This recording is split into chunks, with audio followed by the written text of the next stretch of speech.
Ég hugsaði mjög fljótlega til Háskólans í Reykjavík. Kollegar höfðu góða sögu af skólanum, bæði fræðilega en líka praktísk nálgun af náminu. Það kom sterkt inn að skólinn býður upp á þetta í yfir ár, þannig að þetta yrði bara svona keyrsla heilt ár. Þá þykir mér mjög gott að Háskólinn í Reykjavík að leggja mikið upp úr því að vera að fá fólk úr atvinnulífinu í að kenna kúrsana. Leið og maður að heyra reynslusögur úr atvinnulífinu, að þá allavega sperri ég fremur eyrun og einhvern veginn tilbúinn að taka þátt.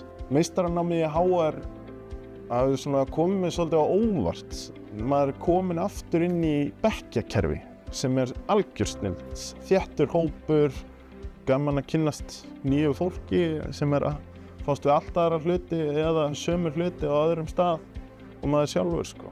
Maður upplifir það þegar maður kemur inn að maður skiptir máli. Mætti einhvern tímann í lokapróf og var búinn að týna hleðslutækinu mínu og þau var bara að redda svona litlu hlutir sem maður væri ekki endilega út í einum stóra heimi, svo maður segja.